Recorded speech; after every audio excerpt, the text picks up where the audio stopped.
Beta 1, beta 2 और beta 3 receptor के बारे में, ठीक है। तो बीटा 1 रिसेप्टर हमारे हार्ट में प्रेजेंट होता है। अगर बीटा 1 रिसेप्टर एक्टिवेट हो गया, किसकी प्रेजेंस में होगा, एड्रेनालिन, नॉर एड्रेनालिन या फिर कोई भी एगोनिस्ट वाली ड्रग्स, ठीक है। तो वो ये अगर एक्टिवेट हो गया तो हमारे हार्ट में हार्ट रेट को बढ़ाएगा, ठीक है। और ये हमारी किडनी में भी प्रेजेंट रहता है और किडनी में इनके एक्टिवेशन कराने के बाद हमारा ब्लड प्रेशर को भी बढ़ाता है। इसके अलावा अगर बीटा 2 रिसेप्टर ये तुम्हारे स्मूथ मसल्स में रहता है और अगर ये एक्टिवेट हो गया तो स्मूथ मसल्स का रिलैक्सेशन करवा देता है, जिसकी वजह से सांस लेने में तुम्हें ब्रीदिंग में प्रॉब्लम नहीं। और बीटा 3 रिसेप्टर है जो हमारे एडिपोज टिश्यू में प्रेजेंट रहता है और ये लिपोलिसिस करवाता है। अब उन्होंने ये सारे एगोनिस्ट बता दिए, ये सारे लोग क्या करते हैं, इनको एक्टिवेट कराते हैं और जो काम मैंने आप लोगों को बताया वो सारे काम करते हैं, ठीक है। अब एक चीज बताना मुझे,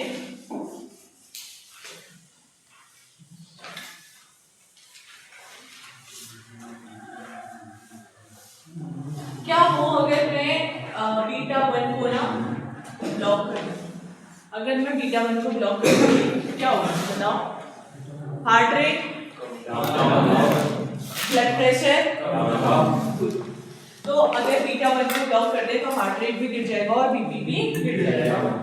क्या हो अगर मैं बीटा 2 को ब्लॉक कर दूं, प्रियांशु अपनी कंपनी में बीटा 2 ब्लॉकर बनाएगा तो क्या होगा बताओ। अगर प्रियांशु साइंटिस्ट बन गया और प्रियांशु ने कहा कि मैं अपनी इंडस्ट्री में बीटा 2 ब्लॉकर बनाता हूँ, किसी ने नहीं बनाई है, मैं बनाता हूँ, तो क्या होगा, ब्रोंकोडाइलेशन होगा, कॉन्स्ट्रिक्शन होगा, कॉन्स्ट्रिक्शन। हाँ, अगर प्रियांशु ने अपनी इंडस्ट्री में बीटा 2 ब्लॉकर बना दिया तो सब लोग दूसरे दिन जूते लेके प्रियांशु की इंडस्ट्री में हमला कर देंगे, ठीक है, या फिर इसकी इंडस्ट्री जला देंगे, क्योंकि हम बीटा 2 को ब्लॉक नहीं करेंगे। क्या मतलब है, ब्रोंकाई को कॉन्स्ट्रिक्ट या ब्रोंकाई को स्वाद में क्यों करवाएंगे। अगर हमने ऐसा करा तो क्या होगा, रेस्पिरेटरी फेलियर होके पेशेंट वैसे ही मर जाएगा, तो इसको बनाने की जरूरत ही नहीं है, ठीक है, इसको खुला रहने दो, बीटा 3 की लोग कोई जरूरत नहीं है। तो इसमें जो मेन काम हम लोग देते हैं, जो मेन ड्रग देते हैं, वो ड्रग ऐसी देते हैं जो सिर्फ बीटा 1 को ब्लॉक करती है। तो उसमें भी कौन कौन सी ड्रग होगी, इसमें 3 जनरेशन आएंगी। फर्स्ट जनरेशन जो सबसे पहले बनाई गई थी, फिर सेकेंड जनरेशन जो उसके बाद बनाई गई, और थर्ड जनरेशन, ठीक है। और ये सिर्फ सबकी के लिए है बीटा 1, और मतलब चलो कोई नहीं, जो फर्स्ट जनरेशन वाली थी ना, तो नए नए साइंटिस्ट थे, उन लोगों ने क्या किया, उन लोगों ने ऐसी ड्रग बना दी जो कि beta 1 plus beta 2 plus beta 3 तीनों को ही ब्लॉक कर देती है, यानी हम इसको क्या कह सकते हैं, नॉन सेलेक्टिव बीटा ब्लॉकर, ठीक है, क्योंकि कोई भी सेलेक्टिव बीटा नहीं है, तीनों ही बीटा को ब्लॉक कर देती है, इसलिए हम इसको क्या कहेंगे, नॉन सेलेक्टिव बीटा ब्लॉकर्स। और इसमें कौन कौन सी ड्रग आएंगी, जैसे प्रोप्रेनोल, हमने उसका स्ट्रक्चर देखा था, आप लोगों को याद है प्रोप्रेनोल का, उसमें क्या था, प्रोपेन था, ऑयल था, तो सेकंड पोजीशन पे अल्कोहल ग्रुप था, याद होगा जब हमने सीबीएस करा था, ठीक है। तो सबसे पहले जनरेशन में बनी नॉन सेलेक्टिव बीटा ब्लॉकर, जो कि बीटा 1, बीटा 2 और बीटा 3 तीनों को ब्लॉक कर देगी, तो ये है प्रोप्रेनोल। अब इसका डिसएडवांटेज बताएगा मुझे थोड़ी, non selective beta blocker disadvantage ये है, बीटा 2 को अगर उसमें वासो कंस्ट्रिक्शन हो जाएगा, जिसकी वजह से पेशेंट को रेस्पिरेटरी का दिक्कत आएगा। वेरी गुड, बहुत बढ़िया। तो इसका ये है मेन कि जैसे कोई अस्थमैटिक पेशेंट है, नॉर्मल में तो चलो उतना नहीं, लेकिन जो अस्थमा का पेशेंट है वो बेचारे को वैसे ही सांस लेने में दिक्कत है, ठीक है, उसने और प्रोप्रेनोल ले लिया, तो प्रोप्रेनोल क्या करेगा, उसके बीटा 2 रिसेप्टर को भी ब्लॉक कर देगा, जिसकी वजह से बेचारे की ब्रोंकाई वैसे ही छोटी हुई थी, उसने और ज्यादा ब्रोंकाई को छोटा कर दिया, तो उसको अस्थमा अटैक आके पेशेंट मर जाएगा, ठीक है। तो फिर इसके बाद इन लोगों ने और बनाया इसको, और इसमें मॉडिफिकेशन किया, तो फिट जाओगे बेटा तुम लोग ना। अब नहीं आना चाहिए हल्का। सेकेंड जनरेशन वाला बना। सेकेंड जनरेशन में क्या हुआ कि ये बीटा 1 सेलेक्टिव करेगी, बीटा 1 सेलेक्टिव। इसका क्या मतलब होता है? जो कि सिर्फ बीटा ब्लॉक करेगा। Very good, beta 1 selective block है जो सिर्फ बीटा 1 रिसेप्टर को ब्लॉक करेगा। ऐसी ड्रग्स जो सिर्फ हार्ट रेट कम करेगी, सिर्फ ब्लड प्रेशर कम करेगी, ठीक है। उसका कोई रोल नहीं रहेगा किसमें, ब्रोंको, ठीक है। तो इसमें जैसे भी जिस भी ड्रग के पीछे लॉल लगेगा, एटिनोलॉल, मेटोप्रोलॉल, ठीक है, एस्पिरिटोल, जितने भी हैं ये सब सेकंड वाला है। एटिनोलॉल, मेटोप्रोलॉल, ऐसे काफी सारे हैं, ठीक है। और फिर इससे भी advance I third generation. Third generation वाली ड्रग क्या करती है? ये बीटा 1 को तो ब्लॉक करती ही है, साथ में अल्फा, वेरी गुड, अल्फा को भी ब्लॉक करेंगी। और इसमें क्या आएंगे? वैसो डायलेटरी, ठीक है, मतलब बहुत अच्छी है ये क्या कर रही है आपकी, बीटा 1 को तो ब्लॉक कर रही है, साथ में वैसो डायलेटरी इफेक्ट भी दिखाएंगे। वैसो डायलेटरी इफेक्ट कैसे करेंगे? अल्फा ब्लॉक करके, तो इसको तुम कह सकते हो अल्फा प्लस बीटा ब्लॉक। बहुत ही अच्छी दवाई है ना। तो ये ड्रग में कौन है बताओ? कार्वेदी लोगों की बात बताओ। कार्वेदी लॉल और लाविडालॉल, कार्वेदिलॉल और लाविडालॉल, ये दो जो ड्रग है ये थर्ड जनरेशन वाली, ठीक है। तो ये हो गए आपके एंटी एड्रेनार्जिक ड्रग। साथ में कौन को पढ़ना है याद रखना। अब हम इनको देख क्यों रहे हैं? कुछ कुछ ऐसी कंडीशंस है, उस कंडीशन में हम इनको देख रहे हैं। कोई मुझे कंडीशन याद दिलाएगा? इसको कंडीशन याद है?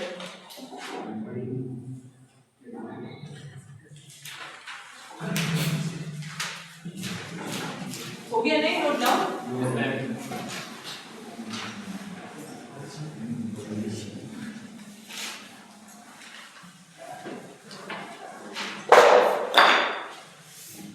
अच्छा, एक चीज मैं आप लोगों को बताऊंगी, 10 तारीख को ना आप लोगों का एक ऑनलाइन वेबिनार टाइप का होगा, ठीक है, जूम मीटिंग में। मैं आप लोगों को एक रजिस्ट्रेशन लिंक दूंगी अभी, उसमें आप सब लोग अपना रजिस्ट्रेशन कर लोगे। मैं 10 तारीख को 1 घंटे के लिए फ्री ऑफ कॉस्ट वाला वेबिनार होगा। इसमें आप लोगों को बताया जाएगा इन फ्यूचर आप लोग मार्केटिंग वगैरह करोगे, शेयर्स लगाओगे, अपने इन्वेस्टमेंट करोगे, उससे रिलेटेड आपको बताया जाएगा। 10 तारीख को पेपर है ना? हाँ मैम, कोई नहीं, वैसे तो लंच के टाइम में 1 घंटे का लंच भी करेंगे।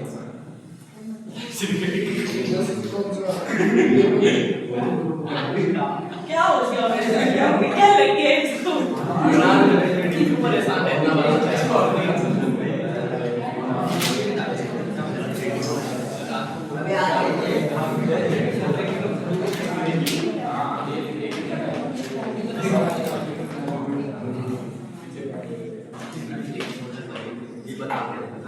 बताओ क्या है? बताओ इसके बारे में।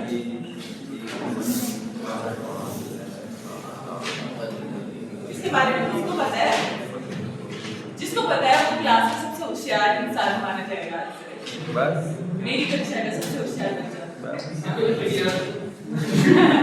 बताओ, कोशिश करो। तो खोल दिया, टूटे जाओगे।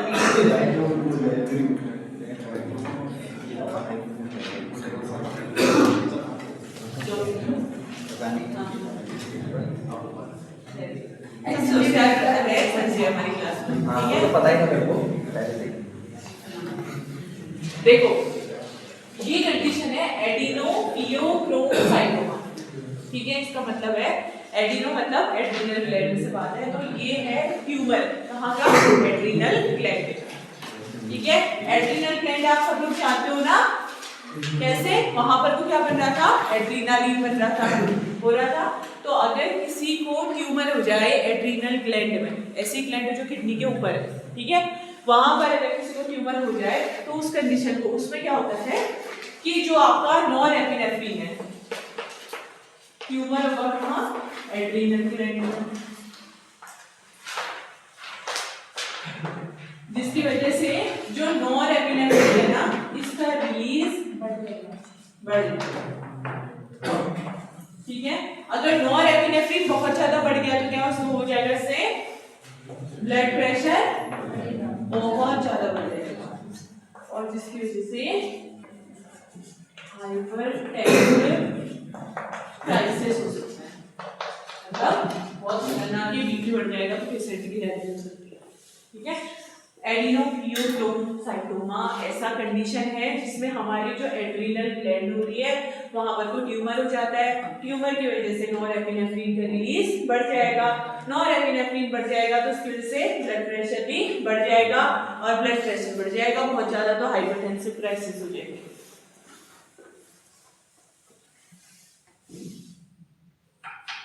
तो हम क्या करते हैं, इसमें अल्फा ब्लॉकर्स दे देते हैं। ठीक है, अगर अल्फा को अगर हमने ब्लॉक कर दिया तो नॉरएपिनेफ्रिन अगर बढ़ भी गया तो बढ़ने के बाद वो किससे काम करता है, अल्फा रिसेप्टर से बाइंड होकर काम करेगा ना बीपी बढ़ाने के लिए। अल्फा रिसेप्टर को ही ब्लॉक कर दो तो नॉरएपिनेफ्रिन किससे बाइंड करेगा, नहीं कर पाएगा, तो फिर इसकी वजह से हाइपरटेंसिव क्राइसिस नहीं होंगे।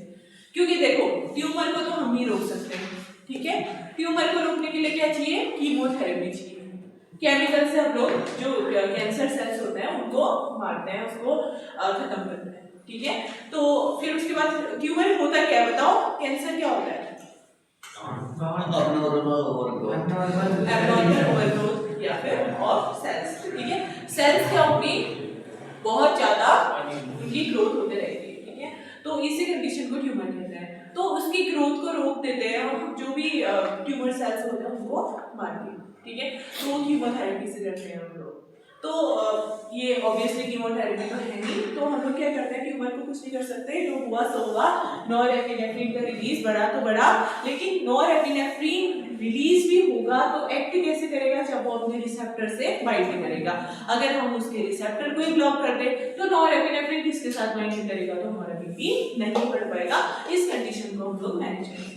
ठीक है, तो इसमें तुम लोग क्या दोगे, अल्फा ब्लॉकर। अल्फा ब्लॉकर में कौन कौन सी ड्रग थी, फिनॉक्सी, बेंजामीन, पेंटोलामीन, ये सब। ठीक है, non selective alpha blockers.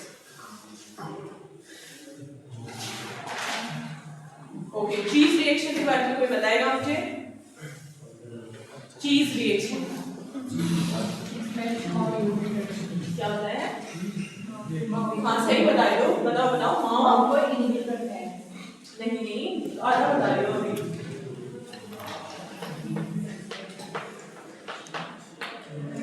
Tyramine vesicle से नॉरएपिनेफ्रिन के रिलीज को बढ़ाएगा।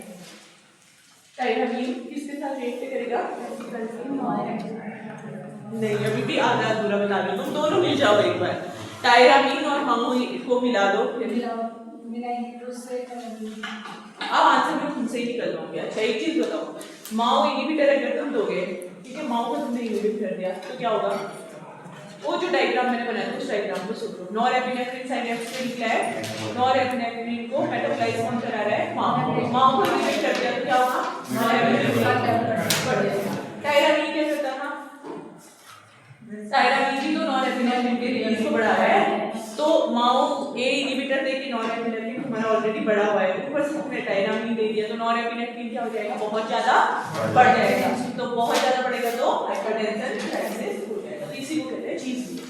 ठीक है, देखो कोई पेशेंट है उसको माओ ए इनहिबिटर चल रहा है, ठीक है, कोई भी पेशेंट है उसको माओ ए इनहिबिटर चल रही है दवाइयाँ, ठीक है, यानी मीक्लोबिमाइड, क्लोरगाइलिन, पैरागाइलिन, ये वाली ड्रग उनको चल रही है पेशेंट की। डॉक्टर को उसको पता नहीं चला है, डॉक्टर ने उसको बताना भूल गया, ठीक है, उसने क्या कर दिया, उसने दूध पी दिया, ठीक है, मिल्क पी दिया, या फिर कोई भी डेयरी प्रोडक्ट ले लिए, या फिर ग्रेप्स खा लिए,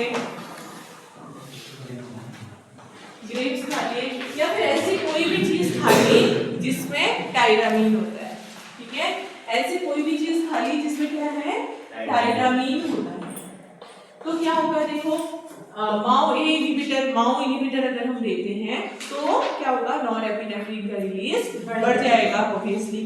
और अगर हम लोग टायरामीन देते हैं, टायरामीन भी क्या कर रहा था, नॉरएपिनेफ्रिन के रिलीज को बढ़ा दे रहा था, तो क्या हो जाएगा, बहुत ज्यादा नॉरएपिनेफ्रिन बढ़ जाएगा। इसकी वजह से क्या होगा, नॉरएपिनेफ्रिन बहुत ज्यादा बढ़ जाएगा तो क्या कर देता है, बीपी को बढ़ा देता है। नॉरएपिनेफ्रिन बढ़ा, ब्लड प्रेशर बढ़ा और इसकी वजह से हाइपरटेंसिव क्राइसिस हो जाएगी।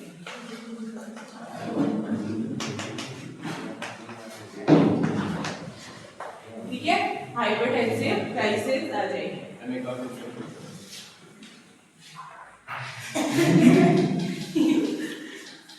सुनो, मैंने कहा चीज रिएक्शन, ठीक है, चीज रिएक्शन में क्या हुआ कि कोई पेशेंट है, ठीक है, सपोज कोई पेशेंट है, उसको ऑलरेडी बीपी है, तो डॉक्टर ने उसको क्या किया, उसको माओ इनहिबिटर्स दे रखे हैं, ठीक है, ताकि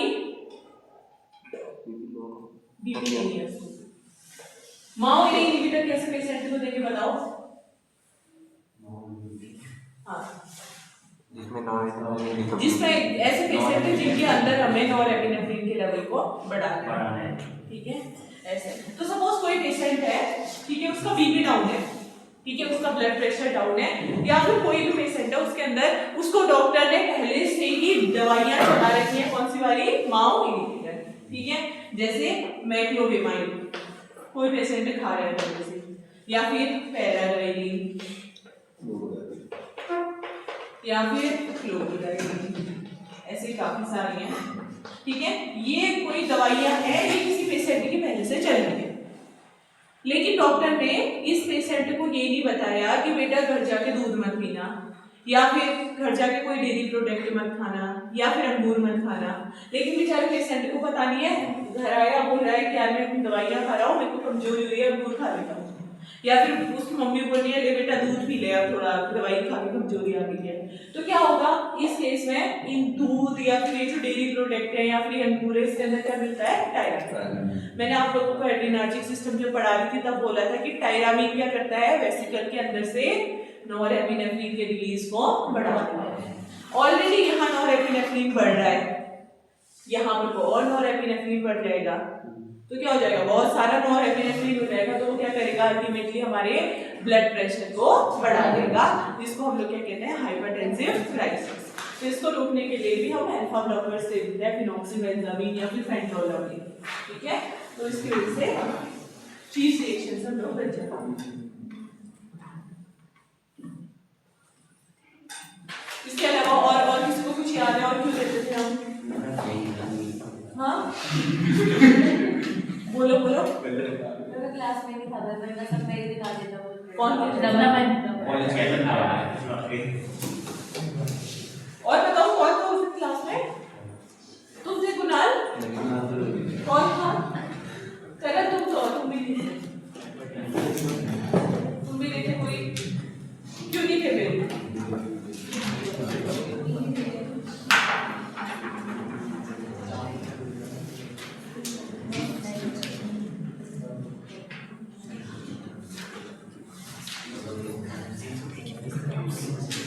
एक और चीज मैंने आप लोगों को बताई थी,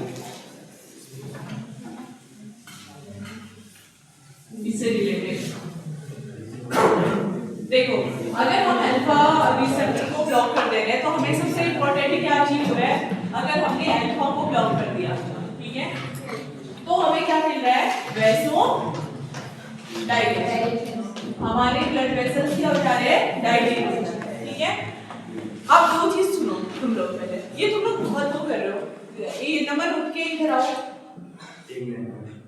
जल्दी आओ, ये तुम्हारे ब्लड वेसल्स है, ठीक है, दो चीज समझो, ब्लड वेसल्स है, अगर ये तुम्हारे डायलेट हो गए, ठीक है, अगर ये तुम्हारे फैल गए, तो इससे क्या होगा कि ब्लड प्रेशर क्या होता है, जो इसके वॉल्स होते हैं, आर्टरी के जो वॉल्स होते हैं, इसमें जो ब्लड का जो प्रेशर करता है, इसको क्या कहते हैं, ब्लड प्रेशर, ठीक है। तो एक चीज बताओ, अगर पाइप फैल जाएगी, ज़्यादा हो जाएगी, तो जो पानी का प्रेशर है वो क्या हो जाता है, कम हो जाता है। अगर वेसल्स हमारी डायलेट हो जाएंगे तो ब्लड प्रेशर कम होता है, ये सबको पता है कॉन्सेप्ट। अब इसके अलावा एक और चीज़ सोचो, अगर पाइप जितनी मोटी होगी ब्लड भी तो उतना, पानी भी तो उतना ही जाता है। अगर कम पाइप है तो उसका सरफेस एरिया कम है, तो वो क्या करेगा, कम पानी को ही फेंकेगा। लेकिन अगर पाइप मोटी है, हालांकि प्रेशर कम है, लेकिन पानी की जो वॉल्यूम है वो तो ज्यादा रहेगा ना, ये चीज सब समझते हैं। तो मैंने बोला कि जो हमारे अल्फा ब्लॉकर होते हैं, ये लोग क्या कर रहे हैं, वेसोडाइलेशन कर रहे हैं। इससे क्या होगा, जो ब्लड प्रेशर है वो तो कम हो जाएगा, लेकिन ब्लड का जो वॉल्यूम है वो तो वहां से ज्यादा जाएगा ना, होगा ना ऐसा। तो ये जो हम लोग बीटा अल्फा ब्लॉकर्स होते हैं, लेकिन हम किस केस में देते हैं, हम देते हैं इरेक्टाइल डिसफंक्शन।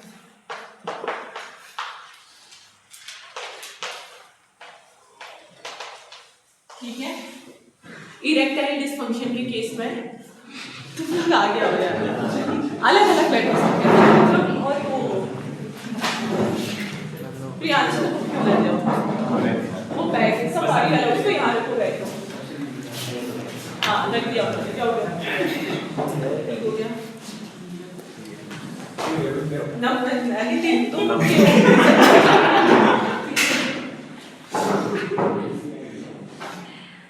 और तुम कविराज इधर बैठोगे और तुम उधर बैठोगे, बस आप डिस्टर्बेंस करो।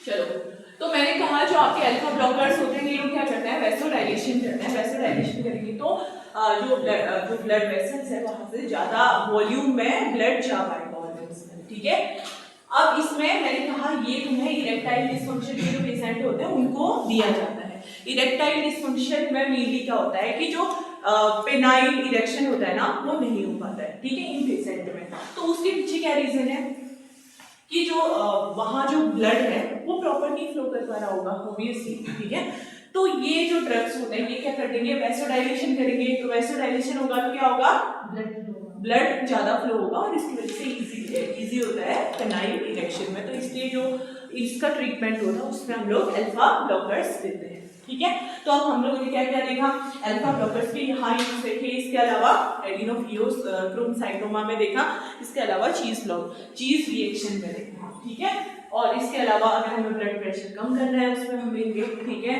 और बस। ठीक है, तो इस तरीके से आप लोग जब वो पढ़ोगे तो उसके यूज भी वहाँ सब मेंशन हो गया। ठीक है, तो अभी हमारे एड्रेनर्जिक और एंटी एड्रेनर्जिक सिस्टम पूरे हो गए, इसका रिवीजन है। अब इसके बाद है अपना CBS।